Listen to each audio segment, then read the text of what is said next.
Shalom a todos, Boker Tov, Tzaharaim Tovim, Erev Tov, Laila Tov, dependendo do horário que você for assistir ao vídeo. Entre trancos e barrancos, desculpem se vocês ouvirem alguns barulhos, porque não está sendo fácil. Nós estamos num tempo conturbado de cortações de grama e outras cositas más, carros que passam e tal. E assim é a nossa vida. Sejam todos muito bem-vindos à primeira porção do último livro da Torá de Moshe Rabbeinu, ou melhor, da Torá de Hashem, que passou para Moshe Rabbeinu e Moshe Rabbeinu para nós, a humanidade. Eu vou ler o primeiro versículo do primeiro capítulo de Devarim, prestem atenção. Estas são as palavras que Moshe falou a todo o Israel, no deserto, além do Jordão, na planície de fronte de Suf, entre Param, Tofel, Lavan, Hatzerote e Di Zahav. Só vou ler este versículo. Nós viemos durante meses e meses falando sobre as parashiot, fazendo uma analogia, um comparativo, um paralelo, chame como você achar melhor, sobre a nossa vida, né? A nossa vida de criança, a nossa vida de adolescente, de jovens, de adulto. Então, todo esse deserto, todos aqueles 40 anos, nós colocamos a nossa maturidade ali, para nós podermos trazer o ensinamento bíblico para a nossa vida, mas também não deixar de lado o histórico, não é tudo que aconteceu, tudo que está lá narrado, descrito por Moshe. Todo esse tempo, as parashiot foram vistas, olhadas, seja na ótica dos comentaristas, ou seja nos meus pitacos aqui, de uma forma dramática, não é? Muito drama, o drama do povo israelita, o drama. Que drama? As perguntas, né, os questionamentos, as dúvidas, a insatisfação, a ingratidão, a coragem, a covardia, o lashon hará, todas as coisas que aconteceram lá, não é? A ira, a raiva, a perda de liderança, ganho aqui, né? Perco ali, todas as coisas que aconteceram, as miragens que o deserto nos proporciona, as ilusões, os erros mesmo. Nós chegamos no final de Bamidbar, nós entendemos ali que sim, algumas pessoas chegam naquela margem, né? A margem do Jordão é a margem do que nós temos que passar, agora fica para trás, temos que entrar. As duas tribos, Gad e Ruven, que desistiram de entrar na terra, todas essas coisas, não é? Esse drama humano que todo esse povo passou. E nesse momento agora, na primeira porção do primeiro livro, do último livro, desculpem, a primeira porção do último livro da Torá, eu quero trazer de uma maneira diferente, sem drama.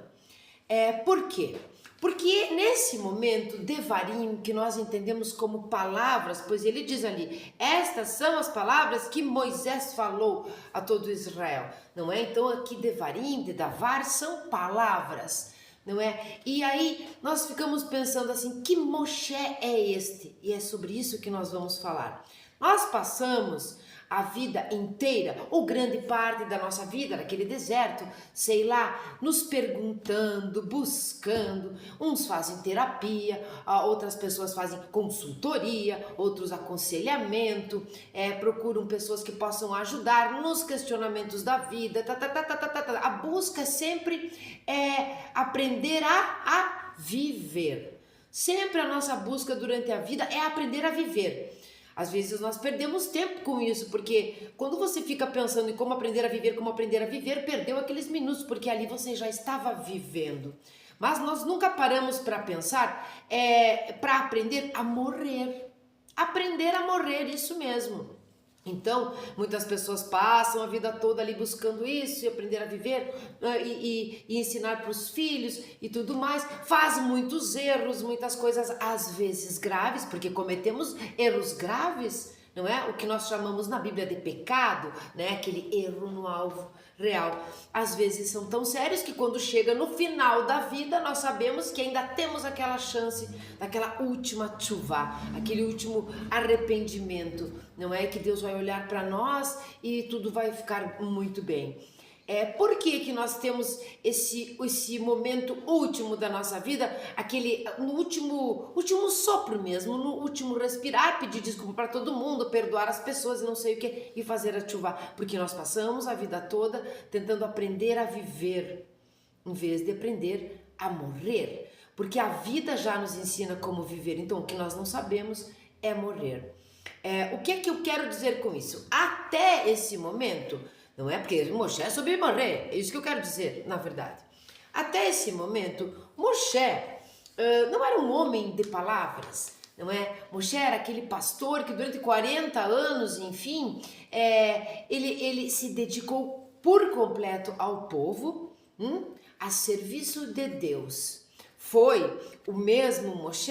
Será que foi o mesmo? Ou ele se modificou nesse tempo? Mas enfim, foi o mesmo Moshe que ousou a dizer um não para Deus. Eu não quero, eu não sou um homem de palavras, eu não sou eloquente. Quando na sarça ardente, Deus se manifestou da melhor forma que Moshe poderia compreender, que era ele, o Senhor, e disse o que ele deveria fazer. Moshe ousou a dizer não para Deus. Eu não tenho condições. Eu não sou eloquente. Algumas pessoas dizem que ele era gago, inclusive, mas isso de nada importa, porque quando você não é eloquente, geralmente você pode ter alguma gagueira por timidez ou não saber o que fazer. Enfim, este era o Moshe lá atrás. Este Moshe aqui é outro, é o mesmo e é outro ao mesmo tempo. Esse soube viver, esse soube se dedicar, esse soube fazer todas as coisas que nós acompanhamos aqui durante meses e soube ser resiliente e aceitar que ele não ia entrar na terra prometida. Então, quando nós pensamos nisso como um drama da vida de Moshe, um drama da nossa vida, que quando chega lá na hora de conseguir, de chegar no objetivo, de receber os méritos por aquilo, pimba, a gente morre ou termina, não é mais a nossa vez. Moshe soube morrer, não é? E quando ele chega aqui em Devarim, não é?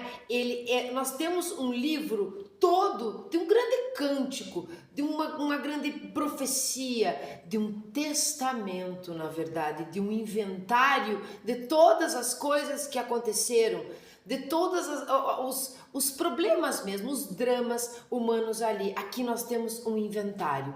Então, você entra na sua vida aqui normal aí do dia a dia e você tem lá um pai, uma mãe, uma família, um patriarca, vamos dizer, o pai que é mais fácil de entender, muito rico, cheio de posses, cheio de coisas, cheio de apegos, que não deixa a casa arrumada para a geração que vem. Nós sabemos que no direito a herança continua existindo, né? Teve algumas pessoas que tentaram tirar isso, né, da lei aqui, nossa mesmo, não é? Você não plantou a tamareira, você não vai comer as tâmaras.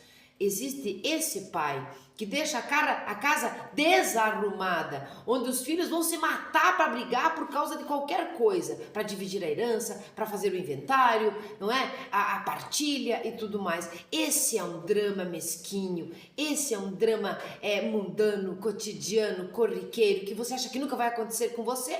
Quando morre o pai e a mãe, mesmo que não tenham dinheiro nenhum, vão brigar por qualquer xícara velha, às vezes até sem alça, com a alça quebrada. Nesse não é Moshe. Moshe é aquele pai, é aquele patriarca. Ele não é um patriarca aqui, nós sabemos, mas eu estou fazendo uma analogia, uma comparação. Ele é aquele pai que deixa a casa arrumada, que plantou as tamareiras durante os 40 anos, que corrigiu os filhos, que brigou quando precisou, que se irou, que teve raiva, que teve amor, que teve todos os sentimentos normais, comuns de um ser humano como ele era, porque a gente fica endeusando e não consegue entender que ele tinha todas as características, aquelas que nós precisamos corrigir e aquelas que nós precisamos imitar, emular para aprender. Então, Moshe plantou as tamareiras e ele plantou para quem? Aqui a gente consegue compreender quando ele vem e diz essas são as palavras que eu vou dizer para vocês, toda a profecia que ele faz no final, todo o cântico, toda a poesia de forma poética, ele conta a história, mas ele também deixa o seu legado aqui. Moshe plantou as tamareiras para a próxima geração. Essa geração aqui não é a do bezerro de ouro, não é a das contendas, não é aquela tão dramática, essa que está nas portas ali. São crianças e jovens e adultos maduros que não viveram os grandes problemas, os conflitos, o drama do povo que vinha antes, porque a gente sabe que este morreu no deserto. Então Moshe precisa falar em palavras, né, para essa geração que não conheceu, é outra geração. E essas palavras, quando a gente vê Devarim como palavras, nós vamos entender que aqui, agora que ele é um homem de palavras, que ele não era antes, ele vai falar sobre as coisas. E nós sabemos que Devarim é uma palavra que pode ser utilizada como as coisas. Então aqui Moshe vai falar em palavras, com eloquência, sobre as coisas, sobre os temas, sobre os assuntos que eles viveram durante esses 40 anos. Então, Moshe, ou melhor, Devarim não é um resumo, como às vezes a gente fala, é um resumo de toda, e diminui este livro magnífico para um resumo. Ele não é um resumo, ele é um legado, ele é a prova do legado, ele é o testamento, ele é o inventário de todas as coisas. É aqui em Devarim que nós temos Shema Israel. Então aqui ele diz, escuta Israel, escuta que Amonai é o nosso Deus e ele é um. É como se ele viesse e arrematasse, as tamareiras estão todas plantadas, crescidas, esperando dar frutos, mas vocês vão colher essas tâmaras. Então, mereçam. E ele não vai se intimidar aqui por não ter ou ter eloquência, porque agora Moshe é um homem de palavras, que conta sobre as coisas que todos passaram juntos. Todos passaram juntos, então ele vai falar sobre aquelas 42 acontecimentos, não é? 42 assuntos, 42 lugares, 42 erros, 42 qualquer coisa. Ele vai contar, ele vai lembrar. Aqui Moshe deixa o seu legado. Ele sai da história prática, da história que eles viveram ali, tendo vivido junto, tendo sido a principal personagem de todos eles. Ele sai dessa história para entrar para a história da humanidade inteira, sem data para terminar. Sem data para terminar. Aqui Moshe escreveu a sua vida, a vida do povo de Israel, os mandamentos de Hashem e tudo que pode acontecer no futuro se caso o povo agir de tal maneira, e tudo que pode acontecer no futuro se caso o povo não agir de determinada maneira. Esse é o Moshe que entende que terminou a sua liderança, que terminou a sua história. Esse é o Moshe que aprendeu a morrer. E como é que Moshe aprendeu a morrer? Ele aprendeu a morrer vivendo. Então quando você olha e ele bateu na rocha e ele gritou com o povo, ele teve esses pitis, não é pitis humanos, né? Por conta dos mimimis. Veja que tem pitis e mimimis. Nós somos a mesma coisa do passado. O ser humano no seu mais íntimo, no recôndito, sabe? No recôndito do seu interior, nós somos emotivos, raivosos, amorosos, ignorantes e sábios, como o povo israelita foi durante todos esses 40 anos. Nós queremos se modificar, mas existe alguma coisa em nós ali que parece que é igual, é a mesma. Então Moshe aprendeu a morrer vivendo, servindo, mas vivendo. E quando a gente fala que temos que trazer tudo para a terra prometida, todos os nossos erros, os nossos medos, os nossos acertos, as nossas coragens, as nossas covardias, é para chegar de cara limpa na terra prometida, é para passar a margem do Jordão, é para passar a maturidade, a margem da maturidade, inteiros e não mascarados. Olha, eu escondo o meu medo, eu escondo isso. Moshe não escondeu nunca nada. Moshe ousou dizer para Deus que ele não tinha condições. Deus negou isso, graças a Deus, Baruch Hashem, que ele negou, porque aí nós temos a Torá escrita, não é com as mãos de Moshe Rabbeinu, inspirado pela divindade. Nós temos a Torá eterna de Hashem. Então, eu quis trazer esse lado da história para nós sairmos do drama. Não é claro que ele sofreu, claro que ele ficou, sei lá, indignado justamente por ser um ser humano. Como assim? Eu faço tudo isso e de repente eu não posso entrar ali na terra, eu não tenho este direito, eu não tenho este mérito. Claro que ele teve muitas perguntas, não é? Deve ter dado umas batidas assim no chão. Nós sabemos disso. Essa humanidade é a humanidade que nos aproxima da Torá. Essa humanidade de Moshe nos aproxima de Deus e nos aproxima do Moshe que nós podemos ser. Aquele pai que deixa a casa ajeitada, que não tem apego pelas coisas materiais, entende? Não tem apego. Ele sabe que quando você constrói uma estrutura, você tem coisas, ou você tem um legado, você tem passado, você precisa dividir as tribos. Você precisa fazer este inventário, não é? Esta partilha antes da sua morte, para que cada um tenha o seu quinhão e não briguem por conta disso. Porque quem pensa que isso não vai acontecer, não entendeu a natureza crua, a natureza, vamos fazer aqui uma redundância, a natureza natural do homem, do humano, que é assim mesmo. É assim mesmo, vai brigar, vai se separar, vai todas essas coisas. Eu quis trazer este lado, este Moshe, não é? É este Moshe.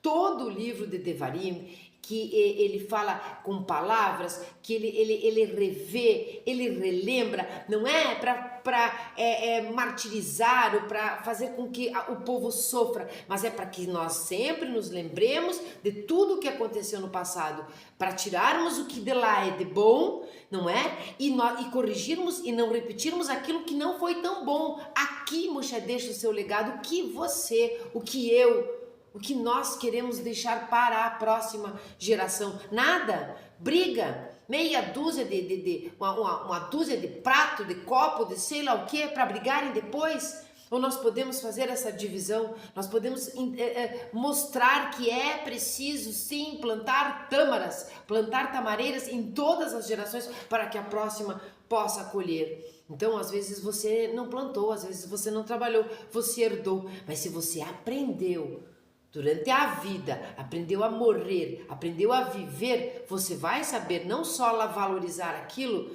como seguir, como respeitar, como até obedecer. Este legado, porque agora Moshe deixou, esse é o legado de Moshe.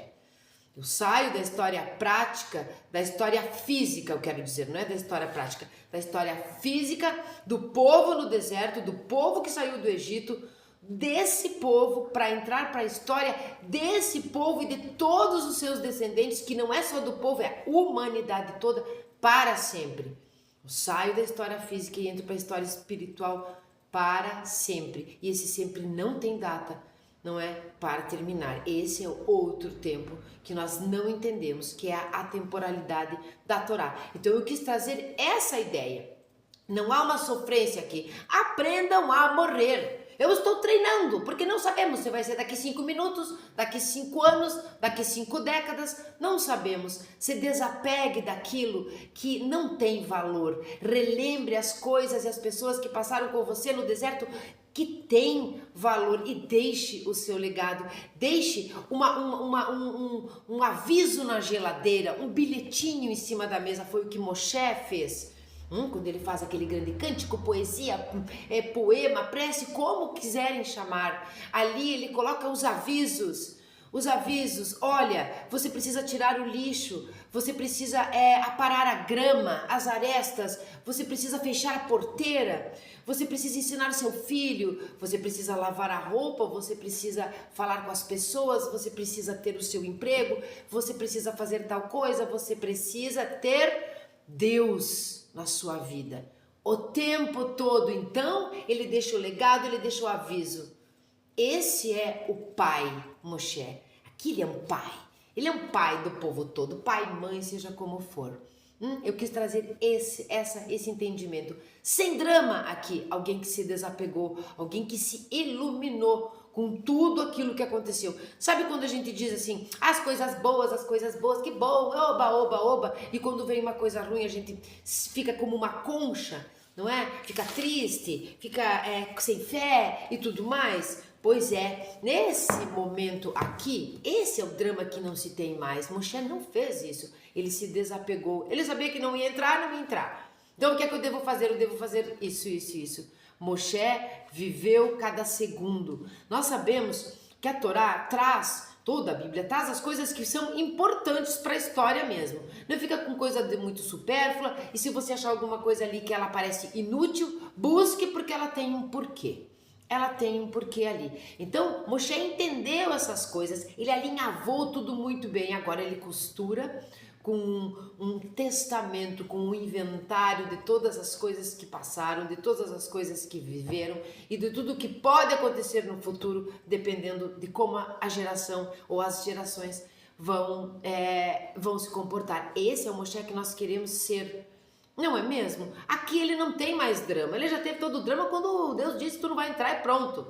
Agora não existe mais esse drama. Agora existe uma responsabilidade de relembrar o povo, de deixar escrito isso, de deixar o seu legado. O legado de Moshe foi sim a dedicação inteira da sua vida, inteiríssima, inteira, para o povo a serviço de Hashem.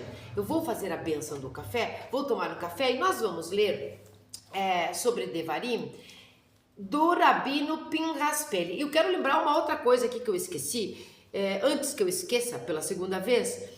Quando nós lembramos que eles ficaram 40 anos no deserto, às vezes, ou nós, né, nesses 40 anos da maturidade, nós esquecemos que nós já estivemos às portas da Terra Prometida. Isso é muito importante nós lembrarmos. Lembrem que quando os espiões entraram na Terra para ver sobre a Terra, se ela era fértil, como eram as pessoas, né, e trouxeram aquele monte de Lachonará, menos 2 dos espiões, quando nós chegamos ali, nós estávamos às portas da Terra Prometida. Então a gente às vezes para e pensa, olhe para os seus pais, não são todos, mas olhe para você então, quantas e quantas voltas nossos pais, os avós deram, voltas e voltas e voltas, demorando muito mais tempo para chegar no lugar onde eles já estiveram no começo.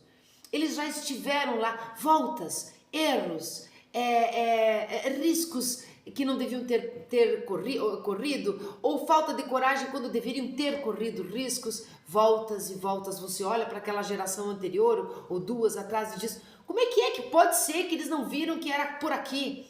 Como é que pode ser que eles entraram na Terra e saíram falando mal dela? Como é que pode ser que eles se acovardaram e tiveram que ficar tanto tempo arrodeando para chegar naquele lugar que já era prometido há 40 anos antes? Então nós vemos nossos pais, e o que é que a gente faz aqui? Eu vou falar aqui, sabe aquela música do Belchior que diz assim, como os nossos pais, a repetição dos erros dos nossos pais?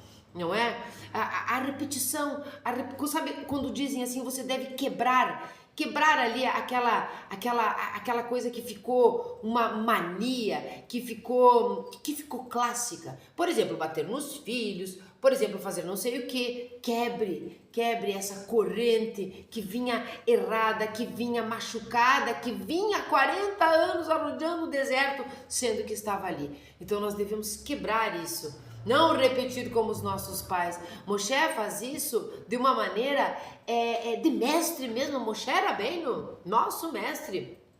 Moshe não só alinhava como ele costura. Deixa o inventário, o seu testamento como deve ser. Baruch atah Adonai Eloheinu melech haolam, shekol nihya bidvaro. Então aprendam a morrer. Sem drama, sem drama. Se você viveu como Moshe, ou se você vive como Moshe, a cada minuto, encarando, expondo, né, os seus defeitos, absorvendo as coisas boas desse tempo todo, você, por certo, a cada momento é um desapego. Quando você libera um sentimento que está sentindo, não reprime ele. Quando você conversa com o seu corpo, você conversa com sua alma, que são uma só coisa, acreditem. Não é? Você aprende a morrer, porque isto é viver. Então, quando chega no fim, não há uma tchuvá derradeira, ou imediata, ou desesperada na hora por tudo aquilo que você fez. Você veio corrigindo durante esse tempo, você veio.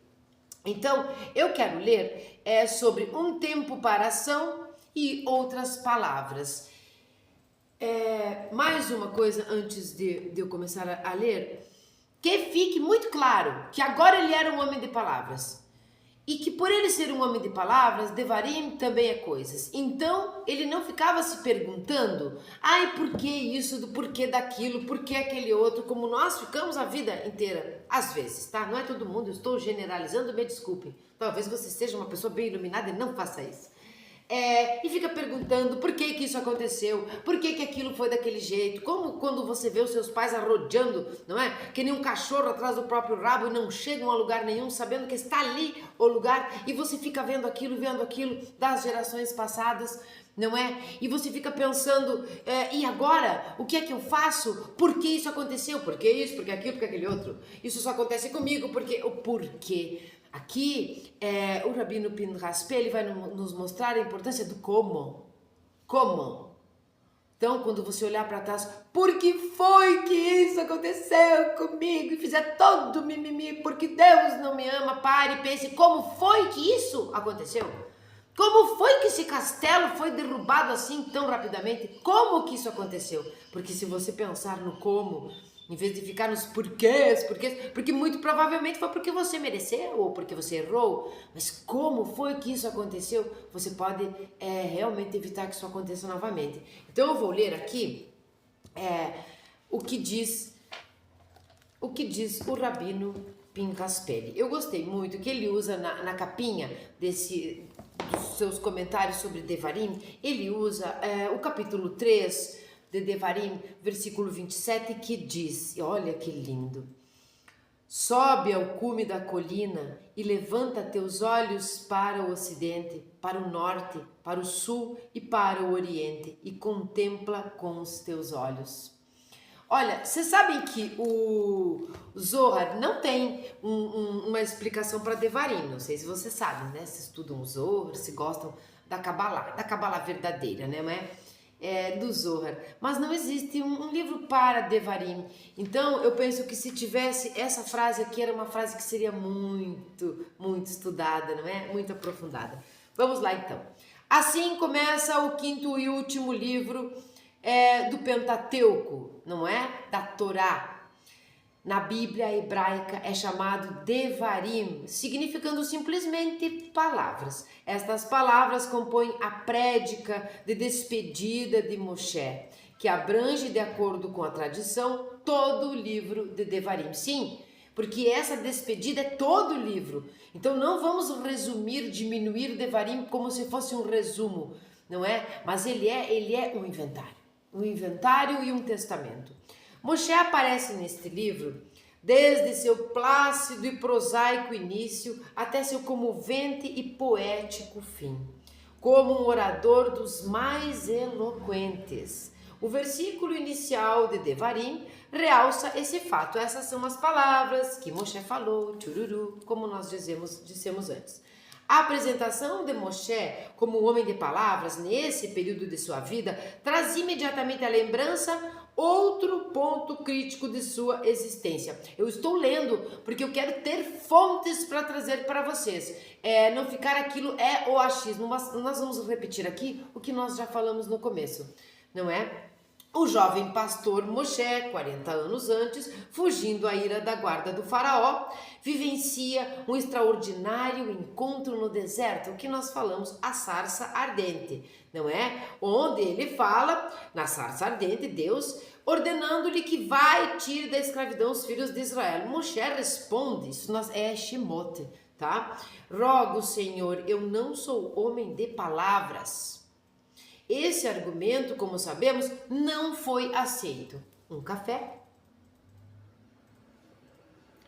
Deus disse, nananina não, Moshe, é tu mesmo que eu sei escolher. Não venha você dizer para mim que eu errei, não é? Deus não erra. É interessante, todavia, observar o que aconteceu a Moshe durante os anos seguintes àquele encontro no deserto. O que transformou o homem, que não era eloquente, no orador capaz de nos prender a atenção e nos extasiar durante todo o livro das palavras? Quem já leu, e eu sei que você é uma dessas pessoas, quem já leu Devarim sabe o quão lindo é esse livro. e nós vamos fazer uma narração, uma gravação, alguma coisa aqui de Razino no final desse livro.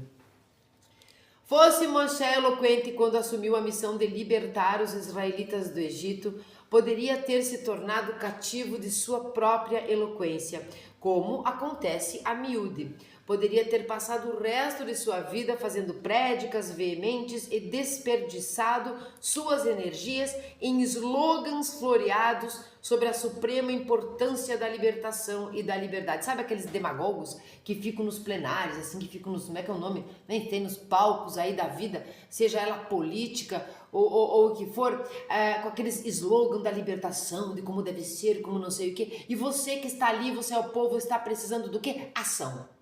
Então Moshe aqui, ou melhor, o rabino Pele vai dizer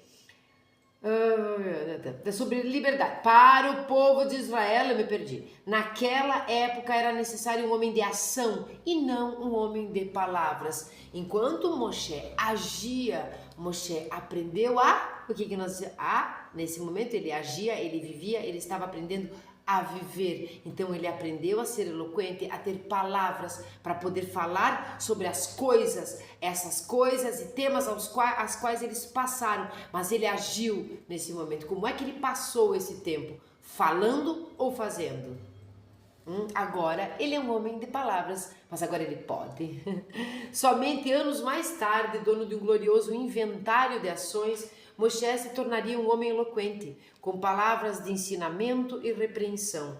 Nesse ponto do processo de libertação, ele as considerava tão vitais quanto as ações do passado para a realização do sonho de liberdade. Quer dizer, as ações do passado ele fez, elas eram necessárias, elas eram insubstituíveis, elas eram fundamentais naquele momento, mas agora as palavras de repreensão, de avisos, de profecia e de poesia e de tudo mais, agora esse era o momento das palavras. Ele soube exatamente que momento era para cada coisa. Este era Moshe Rabbeinu, não é? Esse fato parece enfatizado na narrativa bíblica. Estas são as palavras que Moshe falou. Depois de ferir a Sihon, ele vai continuar aqui, né, no versículo 2, rei do Emoreu, que habitava em Hesbon, que está em Devarim 1:4. Por ter participado pessoalmente de batalhas, Moshe pode falar livremente das guerras que o povo terá de enfrentar a fim de entrar na terra que está à sua frente. Por quê? Porque ele participou. Então ele sabe como é. Ele agiu, ele foi lá, ele estava presente. Então ele sabe o que dizer para as próximas gerações, porque nós não podemos esquecer que Moshe aqui não está falando para aquela geração que sabe o que é lutar, que sabe o que é ser covarde, que sabe o que é ser corajoso, que estava lá em todos os processos, como nós dissemos, da insatisfação, da ingratidão e dos amores também, das coisas boas e das coisas más. Ele está falando e ele precisa saber como falar com esta outra geração. É como nós, quando queremos passar um legado de coisas que nós já sofremos, de coisas que nós já vivemos, para a geração futura, para os nossos filhos, para os nossos netos. Como é que você fala com a geração que vem depois de você, que não passou pelo que você passou? Como é que você faz isso? Isso Moshe sabia fazer agora. Bom, Moshe entende que somente um líder que arriscou sua própria vida e trouxe benefícios a seu povo tem o direito de repreendê-lo por suas faltas. É provável que Moshe quisesse dizer essas palavras antes, mas esperou o momento oportuno. É por isso que o relato bíblico dá tanta ênfase ao lugar e ao momento da prédica de Moshe. Ele relembra cada lugar, não é? E os sábios dizem, assim como Rashi, que ele lembra que isso relata cada pecado que o povo teve. Não é? Talvez, e ele soubesse disso, que ele poderia ter falado antes, mas ele esperou ser o quê? Aquele líder que arriscou sua própria vida e trouxe benefícios a seu povo. Esse tem o direito de repreendê-lo, porque ele viveu lá junto, porque ele sofreu junto, porque ele teve a ação, não é? Então ele poderia é como aquele pai, aquela mãe sábios, né? Porque não são todos, a maioria não é. Mas que sabe exatamente a hora de falar e a hora de agir. Então a gente age, a gente está presente, a gente acalenta, a gente aconselha, a gente faz todas essas coisas, a gente ensina, a gente vive junto, a gente sofre junto com o filho e tudo mais. Mas quando chega no momento de repreendê-lo, não é? Para que ele passe para as gerações futuras como deve ser, não é? Para que continue essa conduta, então tem o momento das palavras. As palavras que falam sobre as coisas que nós passamos. Se você parar para pensar, quando você vai conversar com um amigo, com uma amiga, você chega e fala assim, você fala com palavras, né? Falando, a não ser que você seja uma pessoa que, né, que seja muda, que não fale. Mesmo assim, você vai fazer os sinais. Você vai falar com palavras sobre coisas que você passou em determinados assuntos que te aconteceram. Então você chega e diz, olha menina, eu tenho uma coisa para te contar. A pessoa, com palavras, você diz uma coisa para te contar sobre aquele assunto daquele dia, aquele tema. A ocasião, essa é a hora disso. A ocasião oportuna chega, não só depois de ter conquistado vitórias espetaculares no campo de batalha, mas também após ter transferido o posto de liderança a Yehoshua ben Nun, isentando-o assim da suspeita de estar aparando arestas de interesse pessoal. Quer dizer, Moshe passou a sua liderança em vida. Ele não deixou alguma coisa lá escrita assim, quando eu morrer, não é? E Yehoshua será aquele que vai. Não foi assim. Não teve nada pessoal ali. Teve sim uma obediência, uma resiliência bem difícil de Moshe, deixando a liderança para o novo, para aquele que ao mesmo tempo viveu as coisas com Moshe, mas ainda tinha vida, ainda tinha bastante vitalidade para continuar aquela liderança. Alguém que sabia e que tinha vivido e que também poderia não só absorver as palavras, mas agir daqui para frente, porque agora eles têm duas coisas. A necessidade de ação, ao entrar na terra prometida, o que nós temos, necessidade de ação quando nós passamos a margem da nossa idade madura, quando nós passamos a margem do Jordão, nós temos a necessidade da ação, mas nós temos que ter palavras aqui. Aqui nós precisamos já ser eloquentes. Esse era Yehoshua agora, não é? Moshe passava o bastão para ele. Essa porção semanal da Bíblia é sempre lida na sinagoga no Shabat anterior ao 9 de Av, o dia de luto que relembra a destruição do templo e a perda da independência judaica. Eu vou ver se deixo na tela final o 9 de Av, que nós falamos, já deixei em vários vídeos como tela final, e é bem importante que a gente entenda isso, né? Que ela é sempre lida no Shabat anterior a 9 de Av, sempre. Os rabinos mostram que há uma palavra que liga a leitura bíblica desse Shabat ao livro de Lamentações. Lamentações é uma obrigação de ser lida no dia, não é? 9 de Av. A palavra é erra. Agora nós vamos entender. Ai, por que, mãe, que isso é assim? Ai, por que, pai? Ai, por que, Deus? Ai, por que aconteceu comigo? Ai, por que? Errar é como. Então ele vai explicar que parece em lugar de destaque, que aparece, desculpe, nas palavras de Moshe, tá? Em Devarim 1:12. E no começo das Lamentações, como está solitária, qual uma viúva, a cidade de Jerusalém, que outrora fora tão populosa, né? Tão triste que é Lamentações. Como e não por quê. Ele não diz assim, ó, por que está solitária como uma viúva desolada, a cidade de Jerusalém, que outrora era tão populosa? Por que não? É como? Como que isso foi acontecer? Como? E não porque é o termo com que a Bíblia enfrenta a catástrofe e o mal. Não devemos encarar as desgraças com prantos e lamentando-nos. Por que isso aconteceu comigo? É possível que jamais saibamos, é bem possível que jamais saibamos os porquês. O importante, contudo, é investigar como o mal ocorreu. Poderá nos ajudar a evitá-lo da próxima vez. E agora que aconteceu, como deveremos enfrentá-lo? Como combateremos a calamidade? Como superaremos e erradicaremos o mal? Não o porquê. Quem fica muito tempo perguntando por que isso me aconteceu, perde tempo. E pode perder como a gente diz ali, aquele start, perde o tempo, perde o time. Perde o time que poderia fazer diferente.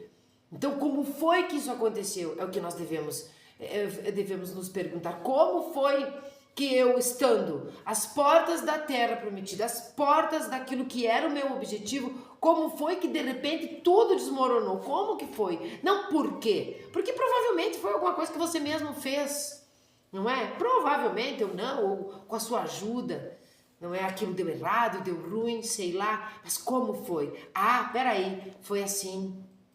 Quando Moshe relata tudo, né, o que aconteceu, quando Moshe coloca e relembra o povo aqui, ele está mostrando para o povo como foi que as coisas chegaram onde estão, como foi que o castelo se desmoronou, como foi, não é? E não por que foi, não tem mais time, não tem mais tempo para estar se perguntando por que. Nós precisamos viver, e é assim que se aprende a viver, para quando chegar na hora da morte nós termos aprendido a morrer. Então nós temos que parar de perguntar o porquê.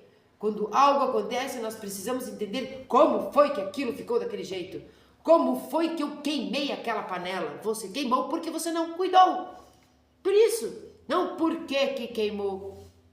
E aí você não repete o erro. Ah, magnífico. Moshe e Irmial, deixa eu ver se eu estou aqui no lugar certo. Em diferentes e cruciais fases da vida de Israel, corajosamente perguntaram como. Como? Saber como foi que aconteceu, como foi que as coisas se deterioraram gradativamente até atingir o atual estágio inferior, pode nos ajudar a encontrar a resposta para a questão do porquê. Por que aconteceram dessa maneira? Então, nós conseguimos visualizar, vislumbrar o porquê das coisas quando nós perguntamos como foi que eu deixei aquilo chegar naquele ponto. Por exemplo, quando nós estamos numa situação e a gente está vendo que vai dar ruim, não está certo, não é por ali, e fica rodeando, né, no deserto, rodeando. Nós estávamos às portas da terra prometida e de repente ficamos rodeando e a gente se pergunta, mas como foi que eu fiquei rodeando, estava ali. Talvez quando a gente se entenda o como isso aconteceu, a gente chega na terra prometida com o porquê resolvido, com o porquê respondido, não é? Então aqui não há drama, aqui há um legado, aqui há um testemunho. Não quero ver ninguém triste. Moshe não morre, Moshe morre fisicamente, deixa o maior legado que essa humanidade já viu em termos de escritura. Sabe aquele negócio do livro mais vendido, do não sei o que, não é? Não existe nada que você não abra a Torá e ela não tenha ali uma palavra para você. Então este não é um momento triste, um momento da morte de Moshe, do término do seu testamento. Aqui é um momento de consciência, é um momento alegre. Por quê? Porque ele resolveu sentar e testemunhar, colocar ali escrito tudo que os outros deveriam fazer, o que nós devemos fazer, plantar as tamareiras, para que nós possamos ter direito, mérito de comer as tâmaras de quem plantou para nós, não é mesmo? E os nossos filhos, os nossos descendentes, isso é a humanidade inteira, ter o direito, mérito de absorver, de comer, de se deliciar com as tâmaras das quais nós plantamos as tamareiras. Eu quero ler aqui para finalizar uma coisa que talvez pareça que não tem nada a ver, mas talvez pareça que tem tudo a ver. E como essa vida ela é assim, cheia de coisas que parecem que não tem nada a ver, e quando a gente olha tá cheio de sincronicidades e servem para nossa vida, é um dia feliz. Eu estou muito feliz de entrar neste último livro tão maravilhoso, na primeira Parashá, que justamente leva o nome de Devarim, porque nós estamos aprendendo, tanto aqui eu compartilhando com vocês no canal, no nosso trabalho de Lashon Hara, no nosso trabalho da Ética do Sinai, nós estamos aprendendo a ser eloquentes, a usar as palavras. Mas que palavras nós podemos usar se nós nunca fizemos coisa nenhuma? Na ação. Então, para nós falarmos sobre as coisas as quais nós passamos, nós temos que ter passado por coisas. Não é mesmo? Então, tudo isso que a gente olha, tudo isso que a gente vive, vira agora palavras para as próximas gerações. Eu vou ler um parágrafo ou 2 parágrafos de um livro do Rabino Newton Bonder, que eu acompanho muito, e se vocês perceberam, foi baseado, foi inspirada nele que eu resolvi, no trabalho do Rabino, que eu resolvi fazer essa comparação, esse paralelo de todo esse momento desértico, desse momento dramático da história bíblica, para trazer para a nossa vida. Foi inspirada no seu trabalho, porque ele faz este trabalho da nossa maturidade. Então, um livro talvez polêmico, talvez algumas pessoas achem que não é assim, ou que não importa. Quando ele fala quando ele escreve a alma imoral, ele coloca a alma como é que eu vou dizer, com os desígnios, com as qualidades, com os adjetivos que nós costumamos dar ao corpo. E ao corpo ele coloca os adjetivos, as qualidades e defeitos que nós geralmente colocamos na alma, mistura as duas coisas e deixa muito claro da importância tanto do corpo quanto da alma. Aqui ele não divisa a alma em dimensões, mas simplesmente fala alma e corpo. Quando nós chegamos em Devarim, no livro, mas principalmente nesta primeira paraxá e lá no final, nós percebemos que aqui este Moshe é um Moshe inteiro. Não é um Moshe físico somente, que tem que fazer as coisas, que matou o egípcio, que pegou o cajado, que bateu aqui, que subiu no monte. Não, esse não é só um Moshe físico, não é que veio com o seu rosto iluminado do Monte Sinai. Este é o Moshe corpo e alma, porque aqui ele vai escrever, aqui ele vai deixar o que absorveu a sua alma, todo o seu legado, tudo que ele viveu fisicamente, emocionalmente, a nível de alma. Aqui é um Moshe inteiro, um Moshe inteiro. Então eu quero ler uma parte muito interessante. A psicologia evolucionista, não interessa, tá? O negócio da evolução.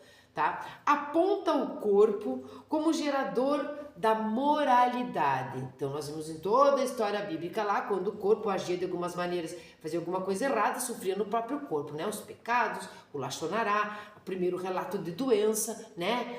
Tsarat, aqui de Miriam, nós vemos traição, nós vemos algumas coisas dessa maneira, né? Idolatria, coisas que nos parecem que quem gerou foi o corpo, não é? Então, o corpo como gerador da moralidade. Ele é que deve gerar o que é moral, o que é recatado e o que não é. É justamente para dar conta de seus interesses de preservação que a moralidade é engendrada. Esta moralidade é oposta às forças transgressoras da alma. Assim, a alma vive do que a sociedade reconhece como imoral. Ele inverte aqui. A transgressora é a alma e não o corpo. O corpo é simplesmente um instrumento que obedece à alma. Não se trata de um nó satânico em nossas percepções, mas da própria dificuldade que temos no dia a dia de legitimar ações como sendo absolutamente positivas ou negativas. Temos, não é? Essa necessidade e a dificuldade de fazer isso. Não é? De legitimar as ações como sendo absolutamente positivas ou negativas. Ousaria dizer que tudo que é positivo para a vida é o que não se dissimula. Como é que nós queremos chegar na Terra Prometida? Sem máscaras, não é? Sem dissimulação. Íntegros. O interesse do corpo que se dissimula em interesse da alma. E o interesse da alma que se dissimula em interesse do corpo, eis aí o que é negativo para a vida. Quando nós culpamos o corpo por desejos que a alma tem, quando nós culpamos a alma por atitudes que o corpo teve, isto é negativo para a vida. E aqui, nesse tempo todo, nós vivemos para aprender a morrer. É fundamental percebermos a natureza intrínseca de toda experiência espiritual, como a tensão constante entre duas preocupações diametralmente opostas, preservar e trair. Olha que forte isso. Em realidade, a verdadeira experiência espiritual se nutre do presente instante que suporta as tensões da experiência do passado, que suporta as tensões das experiências do passado, a ser preservado e do futuro a ser construído a partir da traição. Tá? A importância do presente está na responsabilidade que temos de honrar o passado e o futuro, numa medida artisticamente concebida de honrar compromissos e rompimentos. Aqui, ao chegar nesse livro, nós já aprendemos a honrar compromissos e rompimentos. Compromissos até o final, até aquele compromisso de entrar na terra ou não. Rompimentos que houveram no meio desse caminho. Esses dois últimos parágrafos aqui do livro, que não tem nada a ver com Devarim, descreve essa passagem do deserto, do que nós temos que compreender aqui e parar de confundir e entender que corpo e alma no momento da vida é uma só coisa. Que nós temos que honrar o passado, que nós temos que honrar o futuro e, como ele diz aqui, honrar os compromissos e rompimentos. Nós não falamos de voto e juramento? Na última paraxá de Bamidbar. Então, nós falamos de voto, nós falamos de rompimento, nós falamos de juramento, nós falamos de tudo isso esse tempo todo. Eu espero que vocês tenham gostado, eu espero que não tenha sido dramático nem triste, porque não é. Moshe não morre, Moshe perde a sua condição física para ficar para o resto da vida, que não fazemos ideia o que número isso significa na história da humanidade, este legado que ele nos deixa. E sem falar, como eu disse, que o Shema está aqui. Então tenham todos um maravilhoso dia. Eu vou ler o Salmo 1 hoje para nós, e não é um dia de tristeza, é um dia de alegria. Moshe se despede, não é? Ele se despede de toda essa história de maneira nunca vista antes em nenhum outro lugar, não é? Um homem simples, um homem igual a todo mundo, com um pequeno diferencial. Moshe entendeu quando era o momento de ter palavras e quando era o momento de ter ações. Por isso ele pôde contar com palavras as coisas do coração que aconteceram na vida dele e do povo de Israel. Vou ler então o Salmo 1. Bem-aventurado o homem que não segue os conselhos dos ímpios, não trilha o caminho dos pecadores e nem participa da reunião dos insolentes, mas, ao contrário, se volta para a Torá do Eterno e dia e noite a estuda. Ele será como a árvore plantada junto ao ribeiro, que produz seu fruto na estação apropriada e cujas folhagens nunca secam. Assim também florescerá tudo o que fizer. Quanto aos ímpios, são como o feno que o vento espalha. Nem eles prevalecerão em julgamentos, nem os pecadores na assembleia dos justos, pois o Eterno favorece o caminho dos justos, enquanto dos ímpios os conduz à sua ruína. Shalom a todos, tenham todos um maravilhoso dia, um maravilhoso começo de Devarim.